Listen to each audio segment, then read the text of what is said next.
देखिए, बहुत समय से ये देखा जा रहा था कि सारे राजनीतिक दल कायस्थों को जिस अनुपात में कायस्थ राजनीतिक दलों का समर्थन करते थे, उस अनुपात में राजनीतिक दल उनको महत्व नहीं दे रहे। हम लोग के बड़े भाई आदरणीय अजय शंकर श्रीवास्तव जी ने इस पीड़ा को समझा और उन्होंने एक कायस्थ पार्टी का गठन किया, जिसमें कायस्थ समाज के लोगों ने बढ़ चढ़ करके हिस्सा लिया और यह एक आगाज है।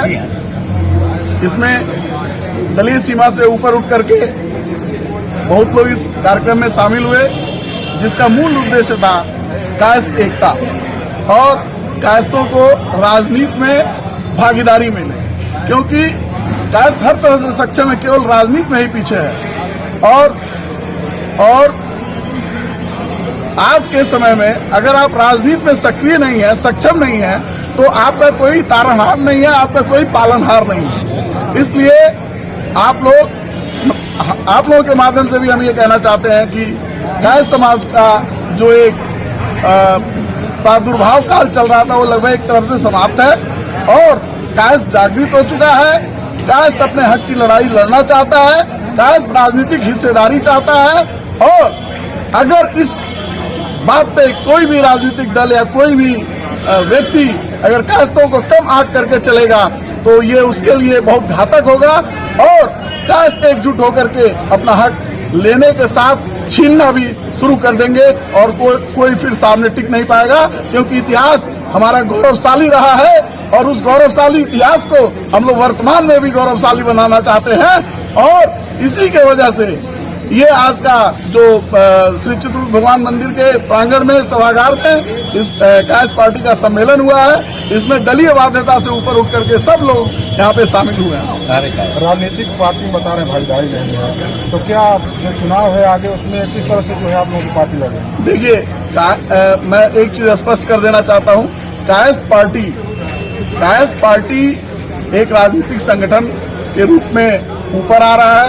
कायस्थ पार्टी के जो कोर टीम होगी वो डिसाइड करेगी कि कैसे चुनाव लड़ना है, कैसे संगठन को बढ़ाना है, कैसे आगे बढ़ना है।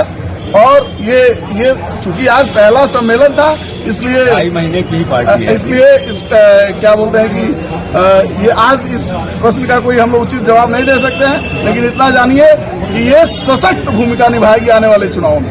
क्या लग रहा है जिस तरह से प्रदेश में जातिगत जनगणनाएं हो रही हैं, अपने अपनी जातियों की थी संगठन बन रहे हैं, क्या उसी तरह से भी है कायस्थ पार्टी? देखिए, मैं पहले तो ये जान लीजिए, कायस्थ जो है कभी भी सबके भला के लिए सोचता है, चाहे वो किसान हो, चाहे युवा हो, चाहे बेरोजगार हो, चाहे व्यापारी हो, वो कभी किसी का बुरा नहीं चाहता है, सबका भला ही चाहता है।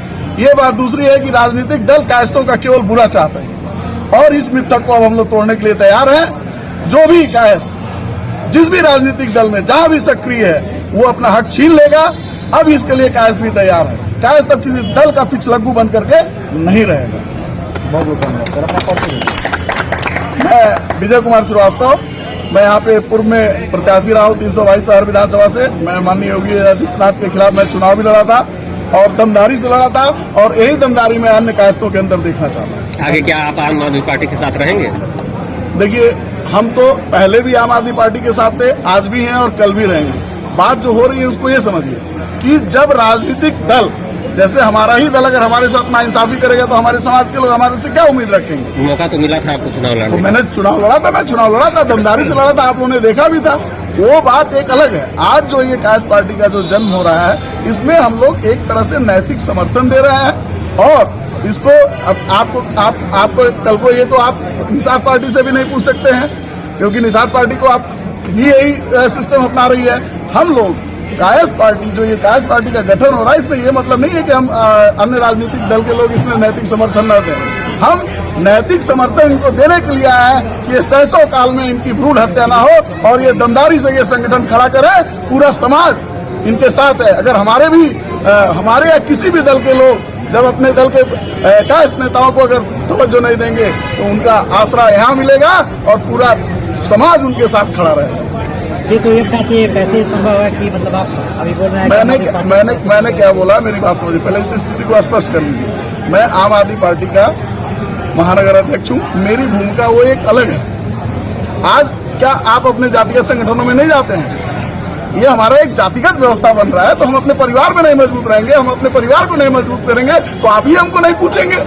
हम अपने परिवार में पहले मजबूत हो, अपने परिवार को मजबूत करें, अपने समाज को मजबूत करें, इनको एक दिशा निर्देश दें, इनके अंदर ये जागृति लाए कि तुम अपने हक की लड़ाई लड़ो और अपने चीजों को छीनो।